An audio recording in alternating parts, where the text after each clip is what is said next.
What is up, obscure tech folks? This is Bark, holding stuff up.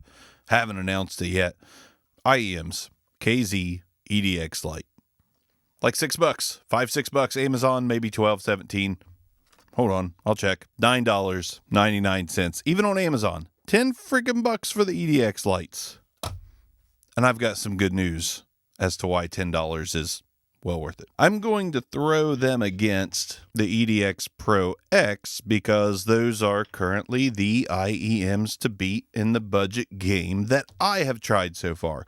Maybe you disagree, but it's what I have tried so far. Also, testing these with this little Gotuson M1 DAC, little USB-C DAC, 32-bit, 384 kilohertz.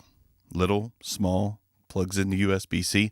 It works, and it works pretty well. It does have some like a little audible pop before a track starts. Like, it's a little strange, but it's not distracting, and it was super cheap on Amazon, and it does the job. Anyways, the EDX lights, nothing special to look at here.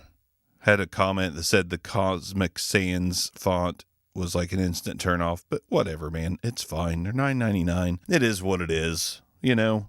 Same cable that comes with the EDX Pro. We got that clear, transparent-ish cable. You know, we got the ear hooks. There's nothing I don't really care for on this. I've got the version with the inline mic. I don't know if that was what the $9.99 ones were or not. But I'm here to say, like, when they call these the LITE, they really are the LITE version of probably multiple, but definitely the LITE version of the Pro X.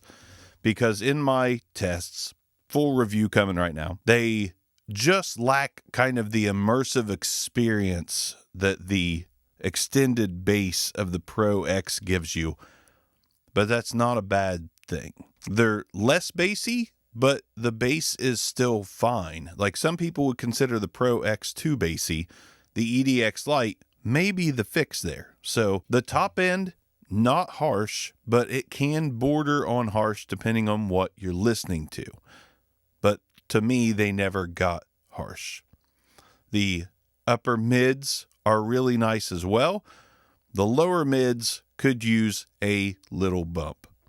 Not exactly the low of the low, because I think that's pretty pleasant if you're not big into the bassy sound of the Pro X, but just the low mids, 1 or 2 dB bump would really round these out really well. So my first test was on Ghost. Ghost is like, say what you will, but it's a good musical experience on IEMs. And I listened to Lacrima, the new song off their new album Skeleta, and I listened to Kaisarian from their last album Impera. And on Kaisarian, I could have used a little more fullness from the EDX LITE. And that's kind of not a bass-heavy song anyway, so the Pro X kind of shined there. Lacrima, kind of the same deal. Then I went to Childish Gambino and listened to Algorithm off the Ada Vista album. And while the Pro X were more immersive, like the EDX LITE were kind of tied with them because of the pleasantness of the clear sound that you were getting from the vocals and some of the higher notes in the song.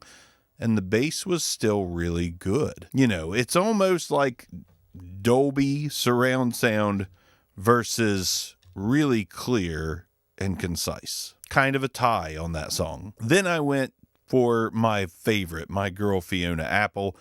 Piano is always a good way to gauge what you're getting out of these. And I threw on Paper Bag by Miss Fiona Apple. And that's when I really realized that, like, again, kind of a tie here. 2 different sounds, but just for vocal emphasis. If you're listening to vocalists, Norah Jones that I'm getting ready to talk about, Frank Sinatra, Adele, like, these kind of kick these to the curb a little. Not completely, but just a little. So on Fiona Apple, I loved both pairs, but the EDX LITE really gave that vocal shine and piano shine to Fiona Apple. Then I went to Norah Jones. I don't know why. That's the name of the song. Not I don't know why I went to Norah. And I gotta say, the EDX Pro do shine on female vocals because of the lower bass extension on those. They do really shine. But to my surprise, the EDX lights shine as well with that upper mid extension. So kind of a tie again. Again, different sounds, but I enjoyed both immensely. Again, I would say a little bump in the low mids on the lights would really maybe make them overtake these, but we've got to go off the raw sound. No EQ on Apple Music, lossless, no EQ, just none. We're going from just the sound of the headphones and in a lesser case, the little DAC. Final thing I did was I listened to the Bandrew Says podcast on these. Now the EDX LITE this is where it borderlined on that harshness in the upper frequencies. I enjoy the EDX Pro X more. So for podcasts, I think you want that lower bass extension because these are still nice up top. So these are really good podcast headphones.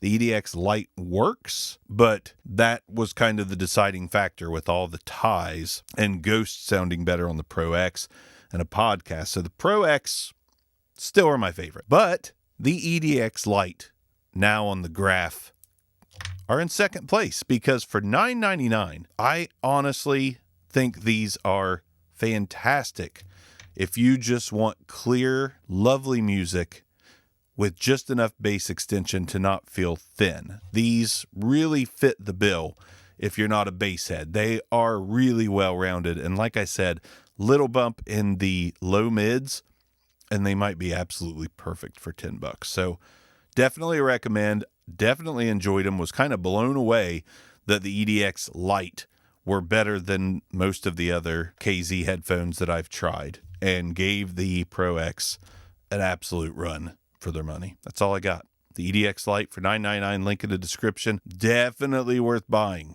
100%, especially if you're not into all the bass that you get from the EDX Pro X. So for non-bass heads, I really think these are a worthwhile grab if you just want to kick back, hear clear and concise music, and it'll work for everything else too. They're a really good all-arounder in my opinion. Obscure Tech. I'll see you guys next time.